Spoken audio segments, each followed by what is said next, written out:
Hey, it's A Humble Collector here. In today's video, we're going to take a look at the 4-panel death card of Martin Muhlfellner. So without further ado, we'll go ahead and get started. So panel 1 here, we just have a drawing of a field grave on September 15th, 1944. And then moving to the interior, we have an almost full panel photo of Martin here. We can see his EK2 ribbon as well as a ribbon bar there. And at the very bottom it says, "May he rest in peace." And moving to panel 3. As a victim of war, our unforgettable brother rests in God, far from home, Martin Muhlfellner, Obergefreiter and recipient of the Iron Cross Second Class, the Panzer Assault Badge, the Eastern Front Medal, the Krim Shield, and the Wound Badge in silver. Sigel's son from Petzelberg in the parish of Obertrum. And just as an aside here, I don't actually know what Sigelson is. Usually, if you have something followed by son, it's the son of whatever their father's profession was, but I was having a hard time getting a good translation of Siegel, so if anybody could let me know, I'd appreciate it. Moving further down, who died on September 15th, 1944, in a field hospital at the age of 32, following a serious wound he'd sustained on September 2nd, 1944, at Lupiaki in the Schauken-Kelm area. As is usually the case in late 1944, I was not able to find a casualty record for Martin. However, I did find hit from him on Volksbund. He was born on September 19th, 1912 in Obertrum and died at Field Hospital 152. Lupiaki is in Lithuania, as you can see on the map here. And Field Hospital 152 was originally part of the 52nd Infantry Division, which may have been the unit that Martin was attached to, but this division was disbanded at the end of 1943 due to heavy casualties. And I was having a hard time figuring out where some of these subordinating units ended up going following the dissolution of the 52nd Infantry Division. So it's possible that Martin, along with remnants of the division, ended up in another unit, and he ended up dying in what was his old divisional field hospital. It could be that the divisional field hospital is completely unrelated from the unit that Martin was actually in.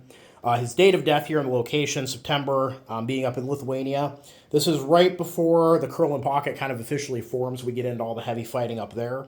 And he's buried in the Sovetsk Military Cemetery, Block 1, Row 12, Grave 351. Moving to panel 4 here.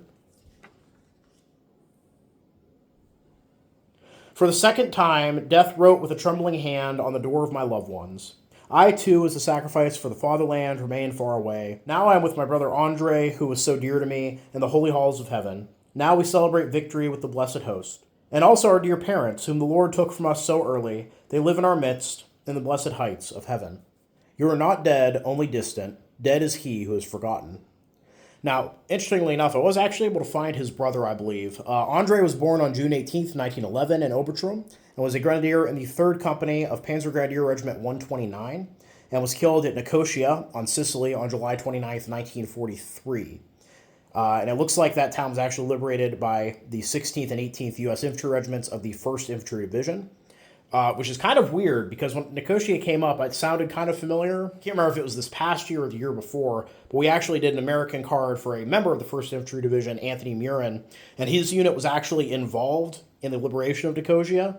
So it is actually somewhat possible that Anthony and Martin's brother Andre may have actually met on that battlefield in some capacity, which is kind of crazy. I mean, not met as in they had a conversation, but, met as in their units met in battle. And Nicosia actually comes up a fair bit in the records that I could find. Looks like there was a lot of traffic going through the town prior to its liberation. And the attack toward Nicosia began on the 26th, and the town was taken on the 28th with much difficulty. And several hundred POWs will be taken in the area, while there were also many Panzer Grenadiers that were fighting a rearguard action in the hills north of the town. Those hardpoints were eliminated on the 29th, which is the day that Andre was killed. And he is buried in the Mota St. Anastasia Cemetery, Crypt 2, Row 3, and is noted on Plate C, Sarcophagus 35. So something I actually did not notice until I was getting this logged into my inventory and put in a binder, and had to actually set this up, film this, and input it into the video because I think it's really interesting, is Martin here, his card was printed by J. Muhlfellner of Obertrum. So given the same name here between Muhlfellner and Muhlfellner, I'm assuming that J here must be one of Martin's relatives. How they're related, I'm not sure, but given the fact they're from the same town, have the same last name, it's very likely that they were related, and that's just a very odd coincidence. It's not something that I can remember seeing before. So, yeah, just wanted to include that here before we get to the outro. So, yeah, kind of an interesting, odd relation, because we talk about relations between death cards a lot in my videos. I bring up cards that I have for other members of a unit to kind of tie things together, but it's kind of strange to be able to say, yeah, his brother was actually in the same battle, likely where this other American soldier's card I have was also involved.